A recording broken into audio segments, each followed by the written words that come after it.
Hello, कैसे हो आप लोग। उम्मीद करते हैं अच्छे होंगे। तो आज हम आप लोग के लिए लेके आए हैं क्लास 10th एनसीईआरटी का मैथ्स बुक, जो कि हम कंटिन्यू आप लोग को करवा ही रहे हैं। तो आज का है क्वेश्चन एक्सरसाइज 5.3, क्वेश्चन नंबर 15 और 16। ठीक है, तो क्वेश्चन नंबर 15 और 16 बस क्वेश्चन देखने में इतना लंबा लंबा लग रहा है, लेकिन इसका सॉल्यूशन जो है वो बहुत ईजी है। इसलिए क्वेश्चन को देख के डरे नहीं, क्वेश्चन को पहले अच्छी तरह से पढ़ें, समझें, लिखें, आप बस प्रश्न का हल कर देंगे। ठीक है, तो चलिए हम लोग पहले प्रश्न को पढ़ते हैं।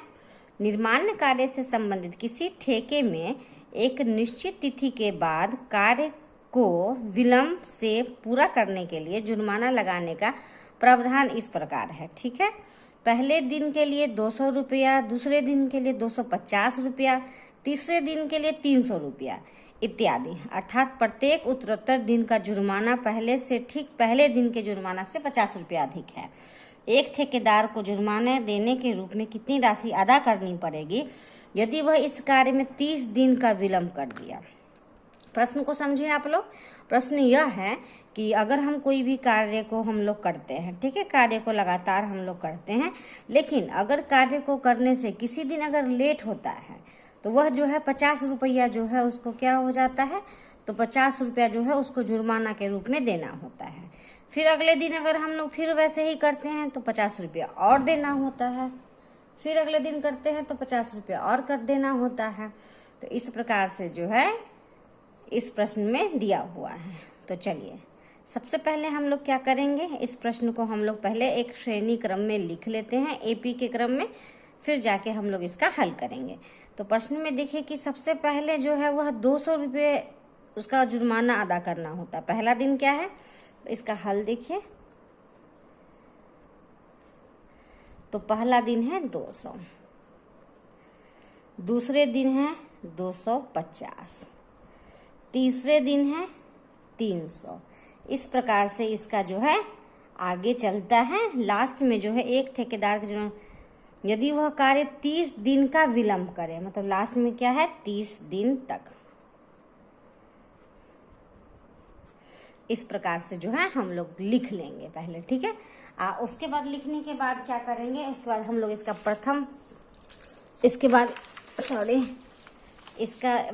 हम लोग प्रथम पद, सार्व अंतर सब निकाल लेंगे।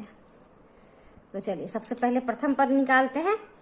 तो ए बराबर क्या हो जा रहा है, एक मिनट, फैन जो ऑन है ये था उड़ रहा है, इसको थोड़ा सा हम बैंड कर दे रहे हैं, गर्मी बहुत हो गया है। चलिए ए बराबर क्या हो जाएगा 200। उसके बाद डी क्या हो जाना है, तो डी क्या करते हैं, दूसरा पद में से पहले पद को माइनस करते हैं, तो 250 माइनस 200 तो बराबर कितना हो गया 50। मतलब डी का वैल्यू क्या हमने निकाला 50।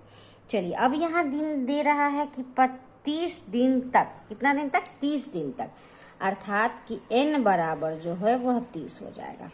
ठीक है, तो 30 दिन में विलंब कर देता है तो कितना पैसा, अगर 30 दिन वह लेट करता है तो उसको कितना पैसा अदा करना पड़ेगा।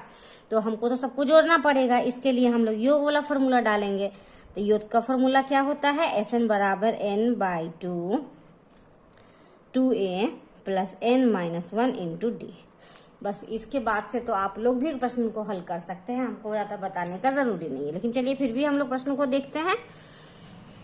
हाँ, तो n का मान 30 है, तो 30/2 2 इंटू ए का वैल्यू है हमारा 200 प्लस n हमारा है 30 माइनस 1 और डी हमारा है 50।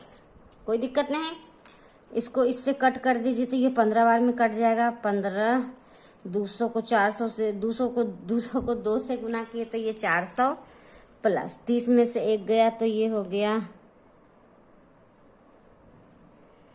n-1, तो n का वैल्यू तो 30 ही है ना। चलिए तो ये हो गया 29 और गुने हो गया 50, तो ये हो गया 15, दिख रहा है अच्छे से।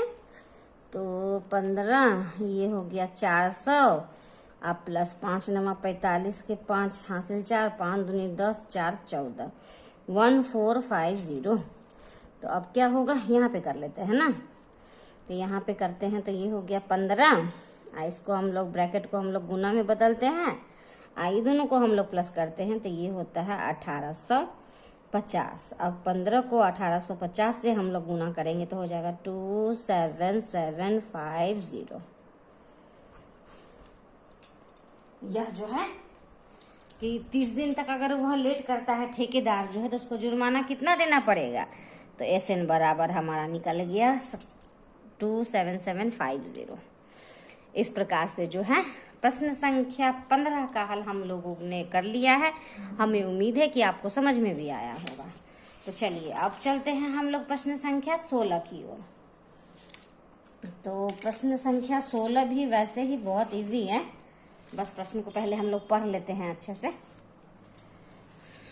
ठीक है, अब दिख रहा है प्रश्न अच्छे से? कोई भी दिक्कत हो तो हमें कमेंट करके जरूर बताइए।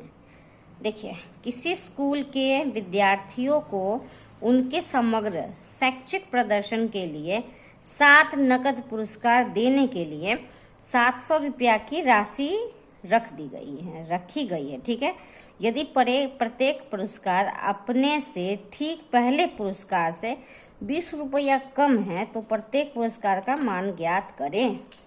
चलिए, इसमें तो प्राइज मिलने वाली बात है, तो हम लोग पहले क्या करते हैं, पुरस्कार तो कुछ दिया नहीं है तो सबसे पहले हम लोग यहाँ पे क्या करते हैं, मान लेते हैं। और जो हर पुरस्कार में क्या होता है कि वो 20 रुपया जो है वह कम होते चला जाता है। ठीक है, तो हम लोग पहले सबसे पहले मान लेंगे। माना प्रथम पुरस्कार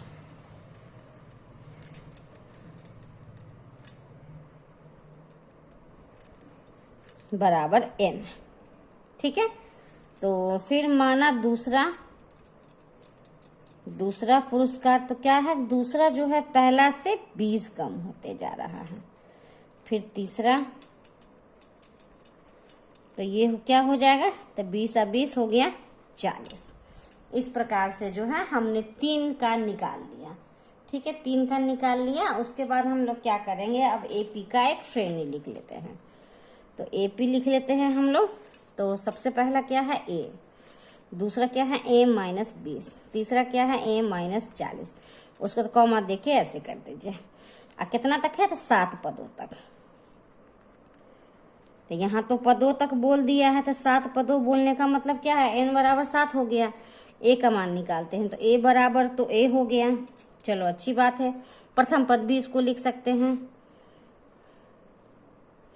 प्रथम बराबर A हो गया, D बराबर हो गया, दूसरा में से पहला को घटाते हैं A-20 - A, तो इससे ये प्लस माइनस खत्म, तो हमारा D का मान हो गया -20। और ये N दिया हुआ है, N पदों, N बराबर हो गया 7।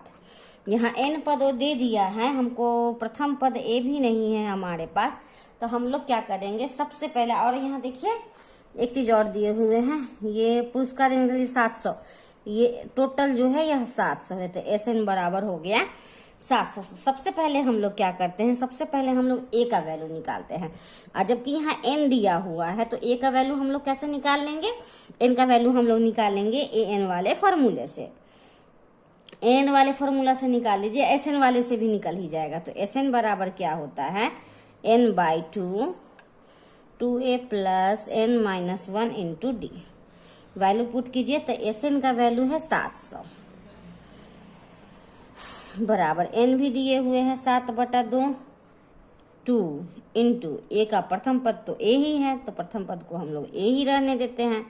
N हो गया हमारा क्या 7 - 1 और D हमारा क्या है -20। कोई दिक्कत नहीं, इतना दूर में समझ में आ रहा है।